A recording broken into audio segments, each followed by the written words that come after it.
Isaiah 39. At that time, Merodach Baladan, son of Baladan, king of Babylon, sent letters and a gift to Hezekiah, for he heard that Hezekiah had become ill and had recovered.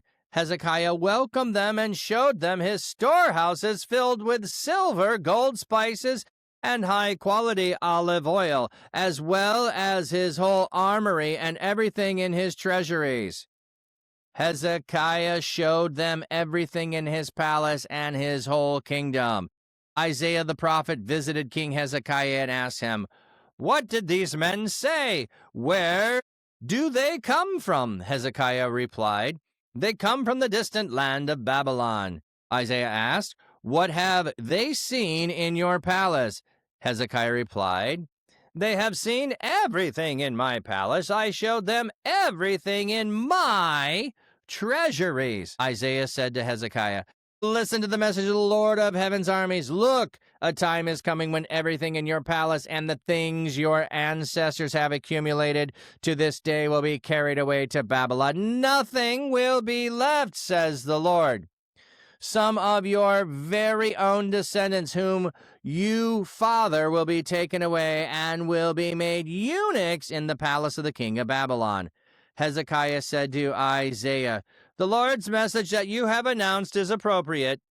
Then he thought, "For there will be peace and stability during my lifetime." So now when Hezekiah has been restored, the king of Babylon sent letters to Hezekiah, for he heard he was sick. Hezekiah welcomed them and showed them his silver, gold, spices, high-quality olive oil, his whole armory, and everything in his treasury.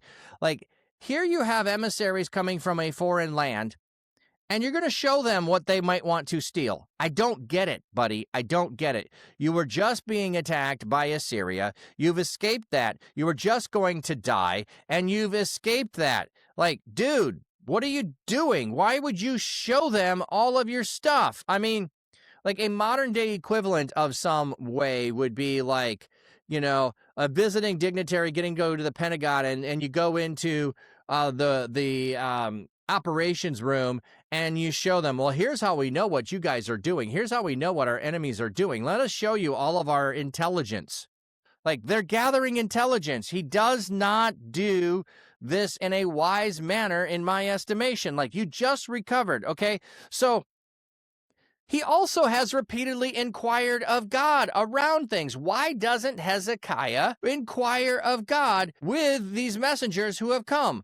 When King Sennacherib comes and is going to destroy, he goes and inquires of God. Now that he lives and he's got 15 more years, he does not do that. He doesn't go to God and say, "God, what should I do?" So he shows them everything. Then Isaiah visits the king and asks, "Hey, what up, bro?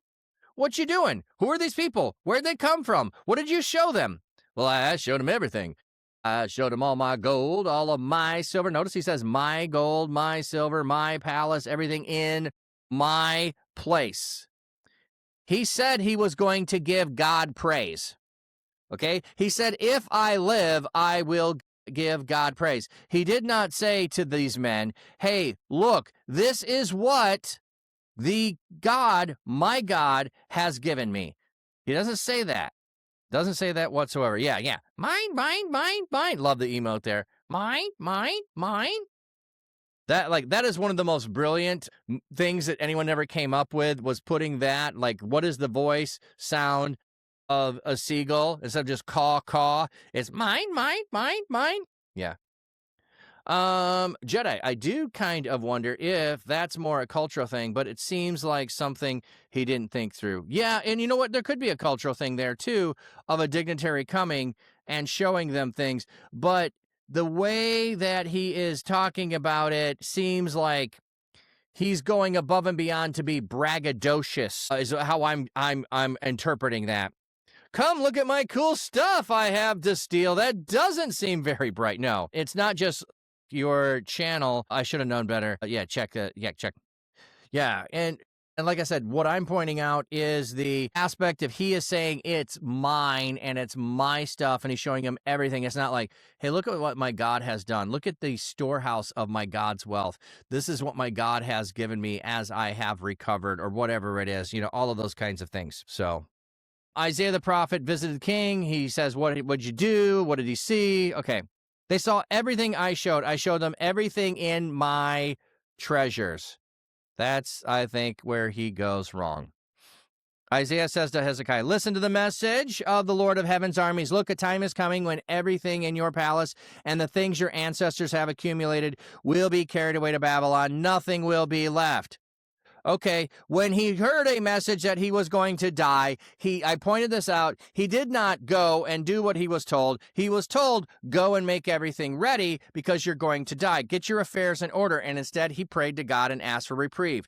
Here, he's told the king of Babylon is going to come and steal everything, and he doesn't go and pray to God and go, oh, no, God, what can I do to change this? I don't want my people to be taken. No, his mentality is, well, there'll be peace and stability during my lifetime. It'll happen after me. I won't see it happen. I mean, seriously, bro? Like, you don't care about your kids and your grandkids being hauled off and being eunuchs? Like, you don't want to, this is also why I say, maybe he should have stepped down as king after being sick. Maybe he's no longer fit to be king, and he's showing himself not to care about the people if he isn't going to try to liberate them and prevent this from happening. No. Oh, okay. Yeah, I get to survive and it'll happen later. All right, that's good. That's good. It'd be like, those who are all working on the Manhattan Project and their fears of destruction of the entire planet and all of that. If it was told to them, you're right, it's going to destroy the entire planet, but it'll happen in 100 years.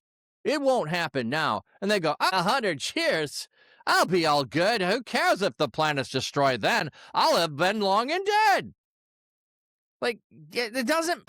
How could you plead to God and follow the right path and go in sackcloth and ashes around certain things, and then you shift and you're in another direction? I mean, it just shows us on some level the truth of what's going on in people's lives. We get the good and the bad in Scripture. We get the good and the bad. Yeah, bot needs a nap. Yeah, probably needs to be reactivated. Yeah, the most human response possible, Hezekiah. Yeah. But I'm thinking about my kids and grandkids, too. I don't want, what good is it if I rule for 100 years and the day after I'm done, the whole kingdom is destroyed and everybody dies? It's to gain the whole world and lose your own soul. It just doesn't feel good to me. It doesn't feel good.